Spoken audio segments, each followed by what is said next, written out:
Good morning, 9th AM students. Today I will continue Food Security in India, Social Economics. Lesson 4. The rising minimum support price have raised the maintenance cost of procuring food grains by the government. Rising minimum support price means MSP अगर बढ़ा हुआ है तो उससे क्या होगा कि maintenance की जो कॉस्ट है ना, वो जो अगर फूड ग्रेन्स की जो मेंटेनेंस की कॉस्ट है गवर्नमेंट के थ्रू वो भी बढ़ती है। तो राइजिंग ट्रांसपोर्टेशन, अब देखिए यातायात में भी और बढ़ रहा है एंड ये स्टोरेज कॉस्ट भी बढ़ रही है। तो एफसीआई की are other contributing factors in the increase, तो उससे भी क्या दूसरे भी जो फैक्टर्स हैं वो भी बढ़ते हैं। तो मिनिमम सपोर्ट प्राइस को बढ़ते रहना चाहिए, यहाँ ये मीनिंग कहते हैं। अब देखते हैं इसमें कि role of the cooperative in food security. Government का तो ये रोल बता दिया कि कौन कौन सी स्कीम्स है जिससे कि गवर्नमेंट फूड सिक्योर कराती है। अब आता है कोऑपरेटिव्स अपनी कौन सी भूमिकाएं निभाते हैं जिससे कि फूड सिक्योर हो सके। कोऑपरेटिव्स का मतलब जो सहयोगी संस्थाएं हैं are also playing an important role in food security in India, especially in the southern and western parts of the country. देश के जो दक्षिण भाग है और पश्चिमी भाग है वहाँ पर ये कोऑपरेटिव्स अपना महत्वपूर्ण रोल निभाती हैं। Cooperative society set up shops to sell low price goods to poor people. गरीब लोगों के लिए ऐसी दुकानें जहाँ पर कि कम प्राइस में खाना, यानी खाने का मतलब फूड ग्रेन्स उपलब्ध हो, ऐसी दुकानें खोलते हैं। For example, out of all fair price shops running in Tamil Nadu में फेयर प्राइस शॉप्स खुली हुई हैं। Around 94% are being run by the cooperatives, और ये जो जितनी भी शॉप्स हैं वो 94% जो कोऑपरेटिव्स के द्वारा चलाई जाती हैं। Delhi Mother Dairy is making strides in provision of milk and vegetables to the consumers. Delhi में मदर डेयरी नाम से एक ऐसी फेयर प्राइस शॉप्स हैं जो कि मिल्क और वेजिटेबल्स कंज्यूमर्स को कम प्राइस में उपलब्ध कराती है।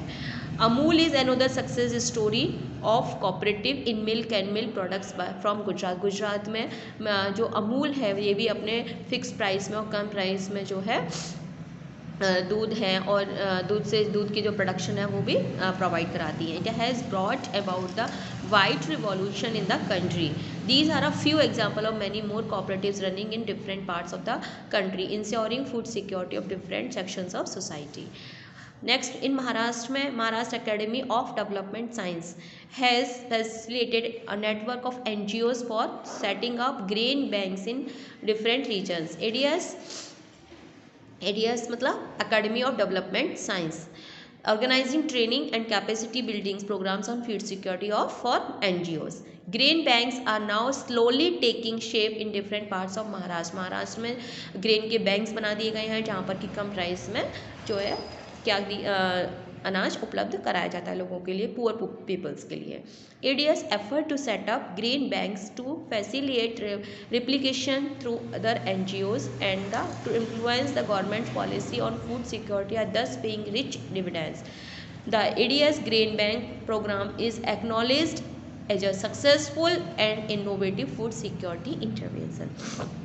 तो ये ADS क्या है? ADS है अकेडमी ऑफ डेवलपमेंट साइंस, जो कि NGO के थ्रू फूड ग्रेन्स को कम पैसों में यानी लो प्राइस पर उपलब्ध कराता है पुअर पीपल के लिए। तो इस तरह से कोऑपरेटिव्स भी अपनी अपनी महत्वपूर्ण भूमिका निभाते हैं फूड ग्रेन्स को उपलब्ध कराने में पुअर पीपल के लिए, जिससे कि फूड सिक्योर रहे पुअरेस्ट पीपल के लिए एंड बिलो PPL यानी बिलो पॉवर्टी लाइन वालों के लिए, जिससे कि लोग गरीबी के कारण उनकी डेथ ना हो, वो प्रोक्योर्ड ना हो, जिससे कि लोगों के अंदर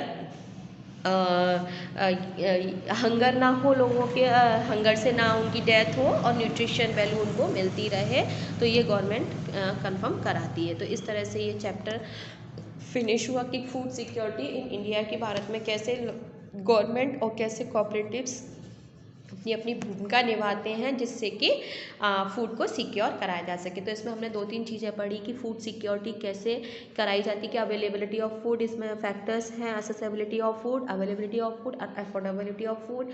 नेक्स्ट हमने पढ़ा MSP, नेक्स्ट हमने पढ़ा ICO, नेक्स्ट हम इशू प्राइस, नेक्स्ट हमने पढ़ा बफर स्टॉक क्या है, फिर हमने पढ़ा इसमें कि PDS क्या है, राशन शॉप्स क्या है, फेयर प्राइस शॉप्स क्या हैं, ठीक है। और AAY के बारे में पढ़ा कि अंत्योदय अन्न योजना क्या होती है, FFW के बारे में पढ़ा कि food for work, mid day meal के बारे में पढ़ा कि मिड डे मील जिससे कि स्कूलों में मिड डे मील प्रोवाइड किया जाता है, जिससे कि बच्चों को स्कूल आने के लिए प्रोत्साहन मिले, स्कूल में आए बच्चे और उनको खाना भी उपलब्ध हो, जिससे कि उनको खाने की कमी ना हो, भूख से पीड़ित ना रहें वो।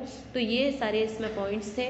तो किस तरह से फूड सिक्योर कराया जाता है जब कोई नेचुरल कैलेमिटी आती है, तो गवर्नमेंट ये इसको कंफर्म कराती है।